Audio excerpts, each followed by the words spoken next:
بسم اللہ الرحمن الرحیم۔ گمنام ہیرو کے معزز ناظرین السلام علیکم۔ آئیے چلتے ہیں کہانی کی طرف۔ دوسری جانب سے ڈی آئی جی ہدایت دے رہا تھا۔ لہرا سپ خان کے آدمی ٹریڈ لائن کے دفتر سے نکلنے والے دو راستوں پر پہنچ چکے تھے۔ ان کی کمی گاہوں سے ٹریڈ لائن کے دفتر پر بخوبی نظر رکھی جا سکتی تھی۔ تمہارے آدمیوں کو اگلے 2 گھنٹے تک اسی پوزیشن میں رہنا ہے، ڈی آئی جی ٹرانسمیٹر پر ہدایت دے رہا تھا۔ کسی کو نگرانی یا کارروائی کا شبہ نہیں ہونا چاہیے۔ اصل کارروائی ایک کمانڈو گروپ کرے گا جس کے ساتھ انسپیکٹر سرور اور اس کی نفری ہوگی۔ 10 بجے کے قریب وہ فضا میں سگنل راؤنڈ فائر کر کے دعویٰ شروع کر دیں گے۔ تم اصلی کارروائی میں براہ راست شرکت کیے بغیر اس پارٹی کو بیک اپ دو گے؟ اوور۔ یس سر۔ لہرا سپ خان کی کرخت آواز ریڈیائی شور پر حاوی تھی۔ میرے آدمی زینوں وغیرہ کے نیچے چھپ گئے ہیں، وہ آخر تک یہاں سے نہیں ہلیں گے۔ میں نے انہیں سخت ہدایت دے دی ہے۔ ویسے سر، اس دفتر سے نکلنے والے مجرموں کے ساتھ ہمیں کیا سلوک کرنا ہے؟ اوور۔ اس دفتر کے قرب و جوار میں کوئی کارروائی نہیں ہوگی۔ ڈی آئی جی کی آواز سخت تحکمانہ ہو گئی۔ اپنے آپریشن کی رازداری کو خطرے میں ڈالے بغیر ایسے لوگوں کا پیچھا کیا جائے اور دور نکل جانے پر انہیں پکڑ لیا جائے۔ یہ یاد رکھنا کہ یہ پکڑ دکڑ بہت ضروری نہیں ہے۔ تمہارا اصل کام اس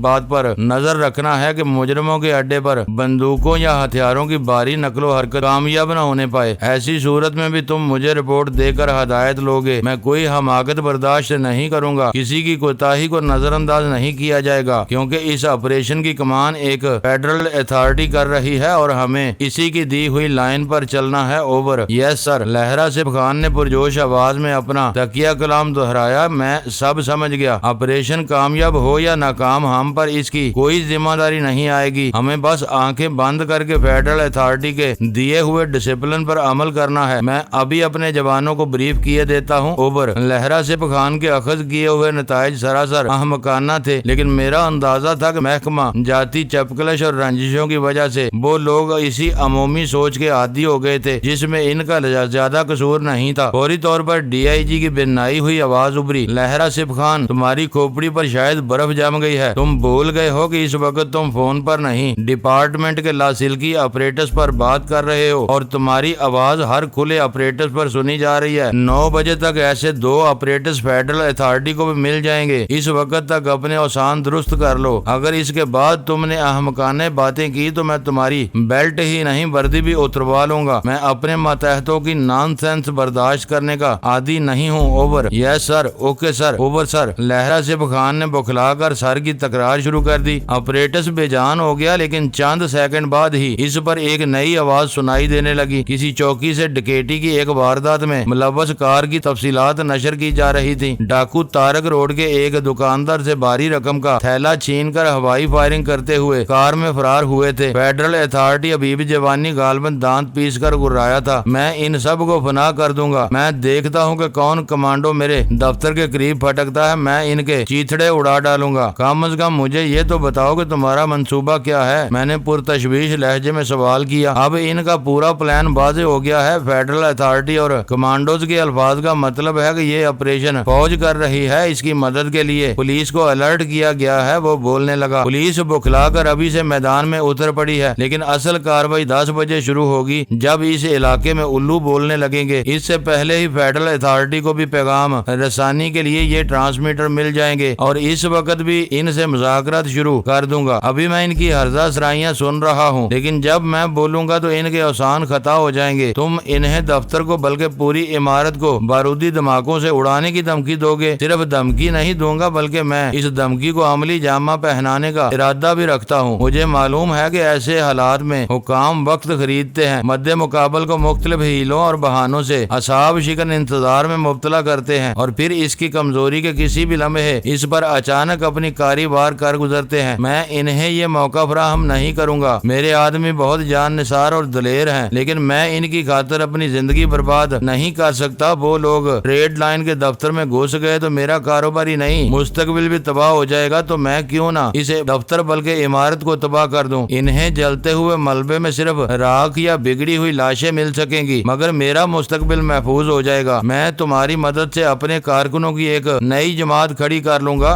وہ صورتحال بہت دہشت ناک تھی۔ اول خان یا کسی بھی سرکاری اہلکار کو یہ علم نہیں تھا کہ ایک بدعنوان جان اور عیاش پولیس افسر نے کی کلب کی حسیناؤں کے چکر میں آ کر ایک وائرلیس سیٹ حبیب جوانی کو بھی دے دیا تھا اور وہ ان لوگوں کی لمحہ بے لمحہ کارکردگی سے آگاہ ہونے کی پوزیشن میں آ گیا تھا۔ فریق ثانی کے فیصلہ کن عزائم سے واقف ہونے کے بعد حبیب جوانی نے کسی سفاک اور وحشی درندے کا روپ دھار لیا تھا۔ وہ اپنی زندگی اور اپنا مستقبل بچانے کے لیے ہر ایک کو موت کے سمندر میں دھکیل دینے پر تل گیا تھا۔ اس کی جیب میں رکھی ہوئی پلاسٹک کی وزنی ڈبیا لمحہ بھر میں ہر طرف خاک و خون کے انباروں کو جنم دے سکتی تھی اور میں وہ بھی سب جانتے ہوئے بھی بے بس تھا۔ میرا منصوبہ تھا کہ اول خان کی کارروائی کے آغاز سے ذرا پہلے میں حبیب جوانی کو ٹریڈ لائن پر پولیس ریڈ کی وحشت انگیز خبر سنا کر اپنے اسے گھر سے باہر نکالوں گا اور پھر کسی ویرانے میں اس کے ساتھ بلی اور چوہے کا کھیل کھیلنے کے بعد اس کی تازہ لاش اول خان کو پہنچا دوں گا۔ لیکن وہاں سارا نقشہ ہی بدل کر رہ گیا تھا۔ میرے بتانے سے پہلے ہی حبیب جوانی کو اپنے خلاف ہونے والی بھرپور کارروائی کی خبر مل گئی تھی۔ اس نے خود ہی مجھے طلب کیا تھا اور مجھے ڈرائیونگ سیٹ پر بٹھا کر اس نے مجھے گویا باندھ کر رکھ دیا تھا۔ گاڑی چلاتے ہوئے میں اس کے خلاف کوئی بھی کارروائی نہیں کر سکتا تھا۔ میرا خیال ہے ابھی ہمارے پاس کافی وقت ہے۔ میں نے چند ثانیوں کے سکوت کے بعد اسے ایک اور زاویے سے گھیرنے کی نیت سے کہا، 10 بجنے سے پہلے ہم ان کی پوری کارروائی کو بری طرح ناکام بنا سکتے ہیں۔ وہ کیسے؟ اس نے وحشت زدہ اور پھٹی پھٹی آواز میں فوراً ہی سوال کیا۔ انہوں نے اپنی ساری توجہ دفتر کی عمارت پر مرکوز کی ہوئی ہے۔ ٹرانسمیٹر پر سنی جانے والی گفتگو سے بھی یہ ظاہر ہوتا ہے کہ تمہارے دفتر تک جانے والا خفیہ زیر زمین راستہ ان کی نگاہوں سے اوجھل ہے۔ ہم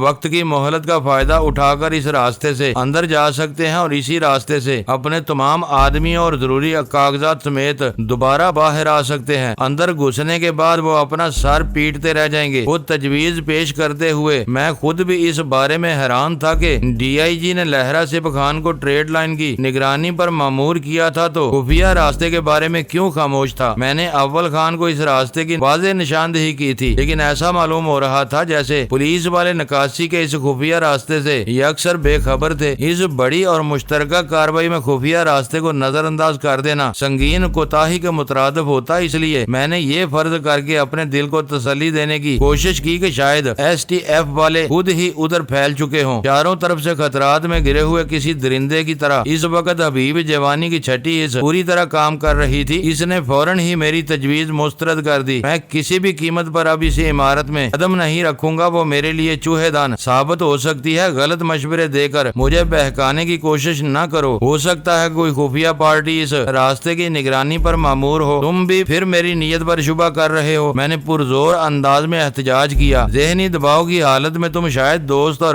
دشمن کی تمیز کھو بیٹھے ہو سکتا ہے تمہاری بات درست ہو۔ اس نے سرد لہجے میں اعتراف کیا۔ اس وقت مجھے معمولی باتیں کئی گنا بڑی نظر آ رہی ہیں اور میں نے ہر قیمت پر اپنے دفاع کا فیصلہ کیا ہوا ہے۔ تمہیں بھی احتیاط سے کام لینے کی ضرورت ہے۔ ایسا نہ ہو کہ تمہاری کسی جسارت پر میں اضطراری طور پر کوئی کارروائی کر گزروں۔ اس وقت صرف اور صرف میری سلامتی مقدم ہے۔ میں بچ رہا تو دسیوں ڈینی اور شیر خان پیدا کر لوں گا۔ میں نے دل ہی دل میں اس خبیث کو چند باری برکم گالیاں دی۔ اسے ذکر پہنچانا واقعی مشکل ترک ہوتا جا رہا تھا۔ میں نے کچھ دیر کے لیے سختی کے ساتھ اپنی زبان بند رکھنے کا فیصلہ کر لیا۔ میں سخت غصے اور اشتعال کے عالم میں کار ڈرائیو کرتا رہا۔ میرا ذہن مسلسل اسی ریموٹ کنٹرول میں الجھا ہوا تھا جو حبیب جوانی کی جیب میں تھا۔ وہ حالات کے چنگل میں گرنے کے بعد ذہنی دیوالیہ پن کی ان حدود پر پہنچا ہوا تھا جہاں انسان اچھائی اور برائی میں امتیاز کی صلاحیت کھو بیٹھتا ہے۔ اس کے آخری ہذیان کے بعد میں نے فیصلہ کر لیا تھا کہ اس کے اصرار کے بغیر میں لب کشائی نہیں کروں گا۔ ایم اے جناح روڈ پر سفر کرتے ہوئے ہم ٹریڈ لائن کے سامنے سے گزرے تو وہاں سب کچھ معمول کے مطابق تھا۔ رات کے 8 بجے کے بعد کا وقت ہونے کی وجہ سے اس علاقے میں عجیب سی اسیبی ویرانی دارائی تھی جس میں کہیں بھی کسی غیر معمولی صورتحال کا انعکاس نہیں تھا۔ پرہجوم فٹ پاتھ ویران پڑے ہوئے تھے۔ دفاتر اور دکانیں بند ہو چکی تھیں۔ البتہ ٹریڈ لائن والی کثیر المنزلہ عمارت میں اوپری منزلوں کی متعدد کھڑکیوں میں روشنی نظر آ رہی تھی جس کا مطلب تھا کہ کسی ہنگامی صورت کے تحت وہ دفاتر اس وقت بھی آباد تھے۔ تھوڑی دیر بعد یہاں مڑتے تڑتے سردیوں اور دھواں اگلتے ہوئے ملبے کے علاوہ کچھ بھی باقی نہیں رہے گا۔ میں سب کچھ تباہ کر کے انہیں ایسا سبق دوں گا کہ وہ بھول نہیں سکیں گے۔ حبیب جوانی بولا۔ میں نے غصے کی وجہ سے کوئی تبصرہ نہیں کیا تو حبیب جوانی گرایا۔ تم خاموش کیوں ہو؟ کیا تمہاری زبان کو لکوہ مار گیا ہے؟ میرے بولنے سے بار بار تمہارا بلڈ پریشر پریشر بڑھ رہا ہے، اس لیے میں نے اب خاموشی کے ساتھ تمہارے فرما بردار ڈرائیور کا کردار ادا کرنے کا فیصلہ کر لیا ہے۔ جو تم کہو گے خاموشی سے اس پر عمل کرتا رہوں گا۔ تو تم بھی اس مشکل وقت میں میرا ساتھ چھوڑ رہے ہو؟ وہ اچٹ کر بولا، میں تمہاری ہدایت پر عمل کرنے کی کوشش کر رہا ہوں، تمہارے ساتھ چھوڑ کر کہاں جاؤں گا؟ میں نے اپنے غصے پر قابو پاتے ہوئے مایوسانہ لہجے میں کہا، تم نے مجھ پر ہی ہاتھ اٹھا دیا تو میں کہاں جاؤں گا؟ وہ محاورے کی بات وہ بھیانک سی ہنسی کے ساتھ بولا، میں اتنا پاگل بھی نہیں ہوں کہ بلا وجہ تمہارے خون کا پیاسا ہو جاؤں گا، بس ذرا مجھے غصے دلانے کی کوشش نہ کرو۔ اگلے چوراہے سے میں نے گاڑی آئی چندری اگر روڈ پر موڑ کر واپس گھما لی۔ دفتر کی طرف سے ایک اور چکر لگاؤ، اس نے مجھے نادر شاہی حکم دیا۔ ایک چکر کاٹ کر میں کار کو دوبارہ ایم اے جناح روڈ پر لے آیا۔ دفتر کی عمارت کے سامنے سے گزرتے ہوئے مجھے ہر چیز نارمل نظر آئی۔ بسوں کے انتظار میں کھڑے ہوئے چند مسافر اور گیس بتی کی روشنی میں ٹھیلوں پر اشیاء خورد و نوش فروخت کرنے والوں کے علاوہ وہاں کوئی بھی ایسا فرد نظر نہیں آ رہا تھا جس پر کسی قسم کا شبہ کیا جا سکے۔ 3 مرتبہ ان اطراف کا جائزہ لینے کے بعد میں نے حبیب جوانی کے اماں پر گاڑی کھارا در کی طرف جانے والی ایک پتلی اور ویران سی سڑک پر گھما لی۔ بس گاڑی یہاں کنارے سے لگا لو، ایک تاریک مقام پر۔ اس نے اچانک ہدایت کی، اور انجن بند کر دو، ہم یہیں رک کر 10 بجنے کا انتظار کریں گے۔ اس سڑک پر 2 رویہ دکانیں قائم تھی جو دن میں پر ہجوم اور آباد رہا کرتی ہوں گی، لیکن اس وقت پورا بازار بند ہو چکا تھا۔ اس سڑک پر اول تو ویسے ہی اسٹریٹ لائٹس ناکافی تھیں، اور جو تھیں وہ بھی سب کی سب روشن نہیں تھی۔ اس ملک جیسے اندھیرے میں سڑک اور فٹ پاتھ پر دور دور تک گتے اور پلاسٹک کا وہ کچرا پھیلا ہوا تھا جو دن بھر شاید دکانوں کے تھڑوں کے نیچے جمع ہوتا رہا تھا۔ میں نے انجن بند کرنے کے بعد اپنے لیے سگریٹ سلگائی تو لائٹر کی روشنی میں نے دیکھا کہ ٹرانسمیٹر حبیب جوانی کی گود میں رکھا ہوا تھا، اور ٹریڈ لائن کے دفاتر کو اڑانے والا ریموٹ کنٹرول اس کے بائیں ہاتھ میں موجود تھا۔ تم مسلح ہو؟ چند ثانیوں کے بعد حبیب جوانی نے سرد اور انتہائی نرم لہجے میں سوال کیا۔ میں بری طرح چونک پڑا۔ اس کے لہجے میں کوئی ایسی بات تھی جو میرے ذہن میں چبھ رہی تھی، لیکن میں نے اسے کوئی شبہ کرنے کا موقع دیے بغیر جلدی سے کہا، تمہارے پیغام کے بعد مسلح نہ ہونے کی گنجائش ہی نہیں رہی تھی، لیکن اس کی ضرورت پیش نہیں آئے گی۔ وہ باری لہجے میں بولا، آج تو میرا ریموٹ کنٹرول ہی مقابلے کا آخری فیصلہ صادر کرے گا۔ لاؤ اپنا ریوالور یا پستول مجھے دے دو۔ کیوں؟ غیر ارادی طور پر میرے منہ سے سوال نکل گیا۔ اس لیے کہ میں بالکل غیر مسلح ہوں۔ اس کی آواز نرم اور شیریں ہو گئی۔ ان نازک لمحات پر تمہارے مقابلے میں میرا ہتھیار بند ہونا ضروری ہے۔ پتہ نہیں کب کس پر گولی چلانے کی ضرورت پیش آ جائے۔ بیم گن میری داہنی جیب میں تھی اور بھرا ہوا پستول بائیں جیب میں تھا۔ شاید وہ میری جیب میں پستول کی موجودگی بھانپ چکا تھا۔ میں نے بے پروانہ انداز میں اپنی بائیں جیب میں ہاتھ ڈالا اور اپنے محیب پستول کا آہنی دستہ اپنی مضبوط گرفت میں لے لیا۔ حبیب جوانی ہمتاً میری طرف متوجہ تھا کہ اچانک ہی ٹرانسمیٹر نے بولنا شروع کر دیا۔ ہر علاقے سے ابھی ایک مشتبہ جیپ گزری ہے۔ سب انسپیکٹر لہرا سپھ خان کی آواز ہیجان انگیز تھی۔ اس میں کالے کپڑوں میں 4 خوفناک آدمی سوار تھے۔ جیپ کی رفتار بہت دھیمی تھی اور وہ لوگ کسی عمارت کی طرف دیکھ رہے تھے جسے میری نفری نے گھیرے میں لیا ہوا ہے۔ اوور گزرنے دو۔ دوسری طرف سے ہدایت جاری کی گئی، ہو سکتا ہے کہ وہ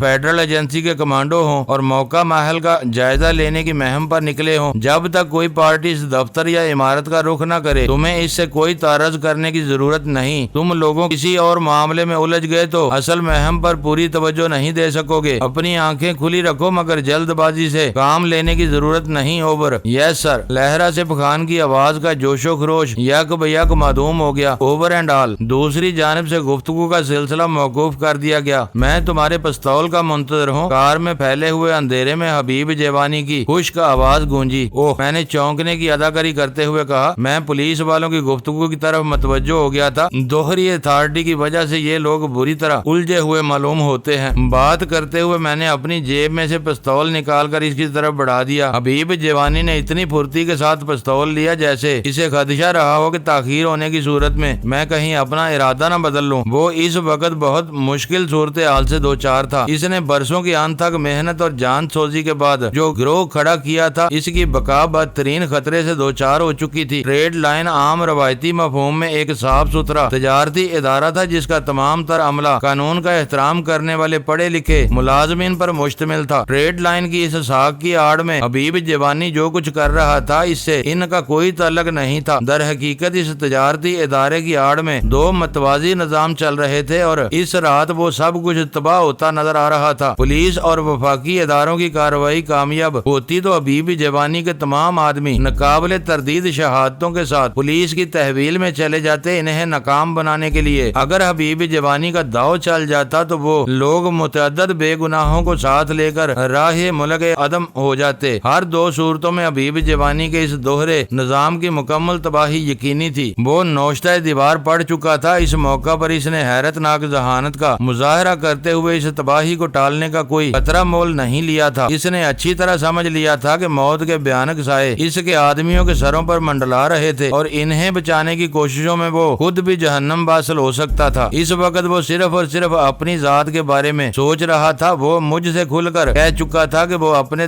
تمام رازوں کے ساتھ زندہ رہا تو تھوڑے ہی دنوں میں پھر آدمی جمع کر لے گا۔ اس کی وہ سوچ میرے لیے بہت خطرناک تھی۔ خود کو بچانے کے لیے وہ مجھے بھی بہت آسانی کے ساتھ ٹھکانے لگا سکتا تھا۔ ان نازک لمحات میں کسی لومڑی جیسی مکاری کے ساتھ سوچ رہا تھا۔ اس نے نہایت چالاکی کے ساتھ خود کو غیر مسلح ظاہر کر کے میرا پستول اپنی تحویل میں لے لیا تھا اور اپنی دانست میں مجھے نہتا کر دیا تھا۔ مجھے پورا یقین تھا کہ اس نے مجھ سے جھوٹ بولا تھا۔ یہ مانا ہی نہیں جا سکتا تھا کہ اس اہم مہم پر روانہ ہوتے ہوئے وہ ہتھیار ساتھ لانا بھول گیا ہو، لیکن میری دشواری یہ تھی کہ میں جانتے بوجھتے ہوئے بھی اس کا جھوٹ تسلیم کرنے پر مجبور تھا۔ وہ بری طرح بھڑکا ہوا تھا اور میں اسے چیلنج کر کے مشتعل کرنے کا خطرہ مول نہیں لے سکتا تھا۔ میرے اطمینان اور ذاتی دفاع کے لیے اتنا ہی کافی تھا کہ میری داہنی جیب میں اس وقت بھی بیم گن موجود تھی جس کا میرے حریف کو علم نہیں تھا۔ میں نے اپنے دل کو یہ سمجھا کر مطمئن کر لیا کہ مجھ سے پستول لینے کے بعد حبیب جوانی میری طرف سے بے پروایانہ رویہ اختیار کرے گا اور اسی بنا پر مجھے اس پر قابو پانے کا موقع میسر آ سکے گا۔ اب تمہاری حکمت عملی کیا ہوگی؟ چند ثانیوں کے بعد میں نے سوال کیا۔ انتظار، اس نے شفقانہ لہجے میں کہا۔ بس 9 بجنے ہی والے ہیں۔ اس کے بعد فیڈرل اتھارٹی بھی میدان میں آ جائے گی۔ جو ہی انہوں نے ٹرانسمیٹر کا استعمال شروع کیا ان کے منصوبے بھی بے نقاب ہونے شروع ہو جائیں گے۔ آخری لمحات پر انہیں علم ہوگا کہ بازی ان کے نہیں میرے ہاتھ میں ہے، اور اگر انہوں نے تمہاری دھمکی سے خوفزدہ ہو کر ٹریڈ لائن پر دعویٰ بولنے کا ارادہ ترک کر دیا تو تمہارا رد عمل کیا ہوگا؟ میں نے الجھے ہوئے انداز میں پوچھا۔ قانون کے زور پر لڑنے والے کبھی خوفزدہ نہیں ہوتے۔ وہ عیاری اور مکاری پر اتر آئیں تو اور بات ہے، میں ان کی باتوں میں ہرگز نہیں آؤں گا۔ وہ بولا، عمارت کی تباہی سے ہونے والے بھاری جانی اور مالی نقصان کا تم خود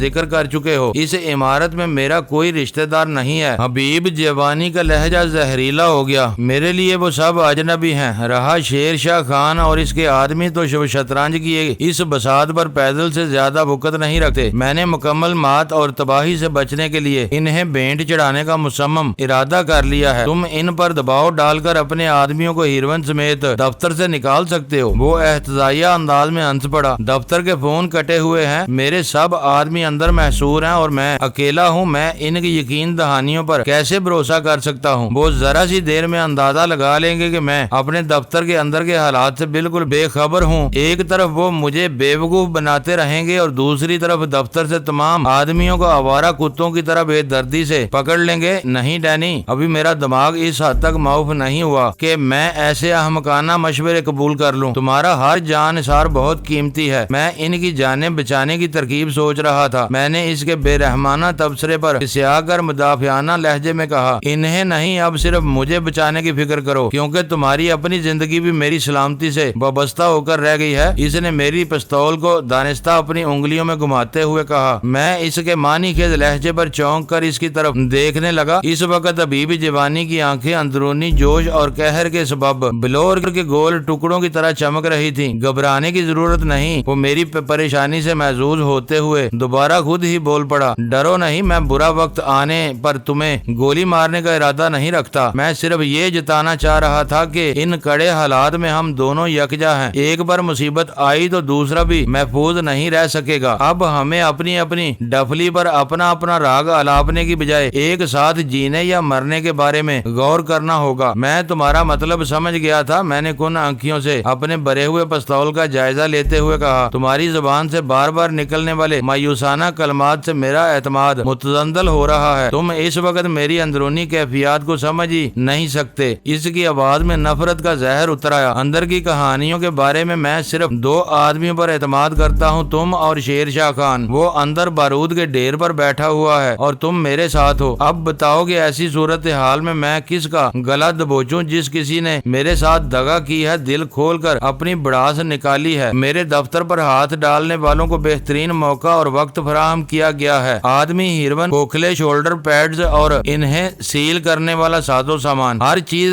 جس کی قانون کو تلاش ہو سکتی ہے اندر موجود ہے۔ پھر میں کیسے پر اعتماد رہ سکتا ہوں؟ تم میری طرف سے اپنا ذہن صاف کر لو۔ تم خود اعتراف کر رہے ہو کہ چوہے دان سے باہر صرف میں ہی تمہارا ہمدرد اور غم گسار ہوں۔ اگر ہم دونوں بھی ایک دوسرے کے بارے میں بدگمانیوں کا شکار ہوتے رہے تو یہ رات ہم پر باری ہو سکتی ہے۔ میں نے مفاہمانہ لہجے میں کہا۔ ایک دوسرے کے بارے میں وہ اس وقت ایک ایک لفظ پر توجہ دے رہا تھا، اس لیے فوراً ہی بھڑک اٹھا۔ میری تو بات دیگر ہے، لیکن تم کو میری طرف سے کیسی بدگمانی لاحق ہے؟ کوئی نہیں، یہ تو روا روی کی بات تھی۔ تم الفاظ پکڑنے کے بجائے میرا مطلب سمجھنے کی کوشش کرو۔ تمہارے تیز و تند رویے کی وجہ سے کسی وقت میرے اعصاب بھی چٹک سکتے ہیں۔ میں تمہارے اعصاب کا خیال رکھوں گا۔ اس کی آواز پھر تلخ ہو گئی۔ میں اپنی بقا کی اولناک جنگ میں یہ بھول گیا تھا کہ آدمی کا برا وقت آ جائے تو پیر میں آنے والی چیونٹی بھی پلٹ کر کاٹنے لگتی ہے۔ اس وقت میں نے اپنے کان بند کر لیے ہیں، تم جو چاہو کہتے رہو۔ یہ برا وقت گزر جانے کے بعد شاید تم کو خود ہی اپنی زیادتیوں کا احساس ہونے لگے گا۔ اس دوران میں پولیس اپریٹس پر وقفے وقفے سے روایتی پیغامات سنائی دے رہے تھے۔ حبیب جوانی نے اپریٹس کی آواز دھیمی کی ہوئی تھی، لیکن جو ہی اس آلے پر ایک نئی آواز سنائی دی تو اس نے فوراً ہی آواز قدرے بڑھا دی تاکہ پیغام بخوبی سنا جا سکے۔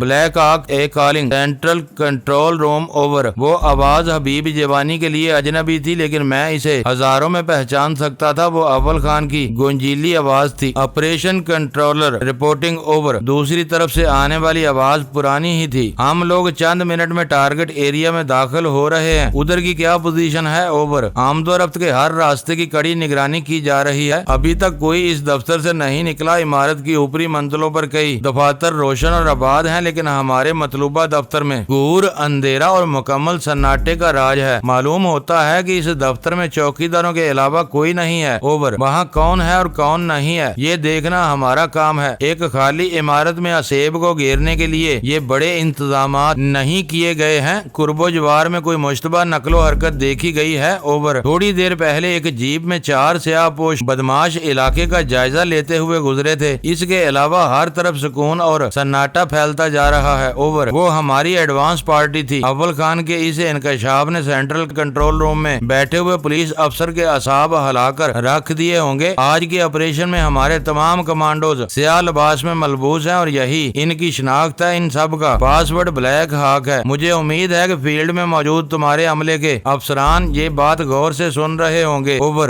بالکل، اسے یقین دلایا گیا۔ ہمارا عملہ پوری طرح مستعد اور تیار ہے، لیکن اس مہم میں حد سے بڑی ہوئی رازداری کی وجہ سے کچھ معمولی نوعیت کی غلط فہمیاں بھی جنم لے سکتی ہیں۔ ہمیں ان کو خندہ پیشانی کے ساتھ نظر انداز کرنا ہوگا۔ ویسے تم اور تمہارا معاون بلیک ہاک بھی اپنے آپریٹس پر میرے آدمیوں سے براہ راست بات کر کے بھی کوئی ہدایت جاری کر سکتا ہے۔ اوور۔ ہم براہ راست احکام جاری کرنے سے گریز ہی کریں گے، کیونکہ ہم تمہارے آدمیوں کی صحیح پوزیشن سے پوری طرح واقف نہیں۔ وہ لوگ ویسے بھی دوسری دفاعی لائن میں ہیں۔ میرے پاس نفری مکمل ہے۔ ہمارا کانوائے ایک جیپ اور 5 ٹرکوں پر مشتمل ہے۔ ہم ایک دفعہ اس عمارت کو اپنے محاصرے میں لے لیں تو تمہارے عملے پر سے نگرانی کا بوجھ بھی ہلکا ہو جائے گا۔ اوور۔ میرے نہتے اور بے خبر آدمیوں پر بھرپور لشکر کشی کی جا رہی ہے۔ حبیب جوانی دانت پیس کر گرایا۔ میں اپنے آدمیوں کے ساتھ ان سب کو بھی فنا کر دوں گا۔ ادھر اول خان کہہ رہا تھا، لکشمی بلڈنگ سے نیو کلاس مارکیٹ والے چوراہے تک سڑک بند کروا دو، ادھر سے ٹریفک نہیں گزرے گا۔ اس علاقے سے غیر متعلقہ آدمیوں کا انخلا بھی تیزی کے ساتھ ہونا چاہیے۔ ہوٹلوں اور اکا دکا دکانوں والے تیزی سے اپنا کام نہیں سمیٹ سکتے تو اپنے شٹر اور دروازے گرا کر کلیئرنس ہونے تک اندر ہی رکے رہیں۔ اس متوقع تصادم میں کسی بے گناہ شہری کی نکسیر بھی نہیں پھوٹنی چاہیے۔ ہماری پوری کوشش ہوگی کہ کھلی سڑک پر کوئی فائرنگ نہ ہو اور مجرموں کو پوری طاقت کے ساتھ ان کی کمین گاہ میں ہی کچل دیا جائے، لیکن احتیاط پھر بھی ضروری ہے۔ اوور۔ میرا کھیل بگڑ جائے گا۔ گاڑی تیزی کے ساتھ باہر نکالو۔ اول خان کی بات پوری ہونے سے پہلے ہی حبیب جوانی اضطراری لہجے میں بول پڑا۔ میں اس وقت حبیب جوانی کی بات ٹالنے کا خطرہ مول نہیں لے سکتا تھا، اس لیے میں نے فوراً ہی کار کو حرکت میں لانے کے بعد حیرت سے پوچھا، یہ ایک دم کیا ہو گیا؟ تم تو شاید آخر تک اسی ویران اور تاریک گلی میں رکے رہنے کا ارادہ کر چکے تھے۔ بلا وجہ قیاس آرائیاں مت کرو۔ وہ کسی کٹخنے کتے کی طرح گرایا۔ آخری مرحلے پر ہمیں ایم اے جناح روڈ پر ہی جانا تھا، انہوں نے ایک بار اس علاقے کی ناکہ بندی کر لی تو ہم ادھر پر بھی نہیں مار سکیں گے، ہمیں ناکہ بندی ہونے سے پہلے ہی وہیں کہیں اپنی کمین گاہ بنانی ہے، لیکن ادھر جانے کی اچانک کیا ضرورت پیش آ گئی؟ ان سے مذاکرات کے لیے تمہارے پاس لاسلکی آپریٹس موجود ہے اور ڈائنامائٹس اڑانے کے لیے ریموٹ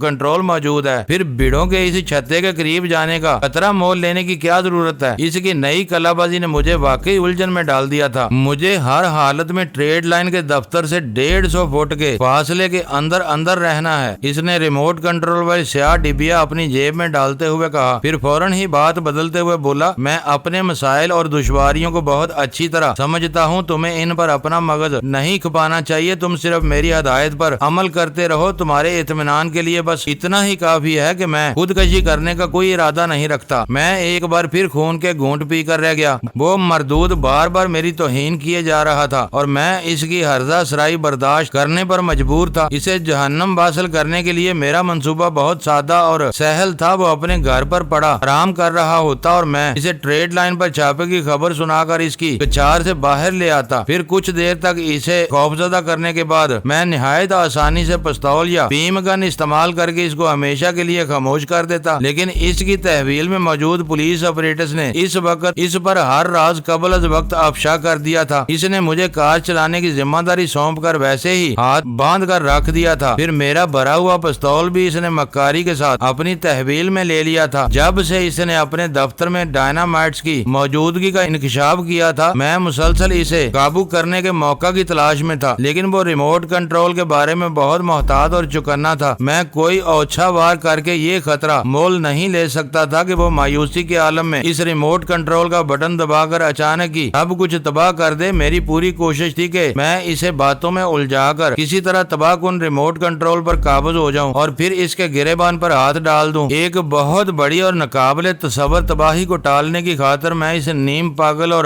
زخم خوردہ وحشی کی ہر بات سننے اور خاموش رہنے پر مجبور تھا۔ ٹیلی فون کے دو طرفہ مواصلاتی نظام کے مقابلے میں لاسلکی ریڈیو ٹرانسمیشن میں یہ بہت بڑی خوبی یا خامی تھی کہ اس پر صوتی اشارے بیک وقت وصول اور نشر نہیں کیے جا سکتے تھے، بٹن دبائے بغیر دوسری طرف کی بات سنی جا سکتی تھی، جبکہ بٹن دبانے پر آواز کی آمد کا سلسلہ منقطع ہو جاتا تھا اور اسی آپریٹس کے ذریعے اپنا پیغام دوسروں تک پہنچایا جا سکتا تھا۔ معزز ناظرین، لائک کریں، شیئر کریں اور کمنٹس باکس میں پاک آرمی زندہ باد، پاکستان پائندہ باد کا نعرہ ضرور درج کر کے اپنے ملک پر فخر کریں اور پاکستان کی بنیادیں مضبوط کرنے میں اپنا کردار ادا کریں۔ ویڈیو دیکھنے کا شکریہ۔ معزز ناظرین، اپنا خیال رکھیے گا اور ہمارے چینل کا بھی۔ ISI پاک آرمی زندہ باد، پاکستان پائندہ باد۔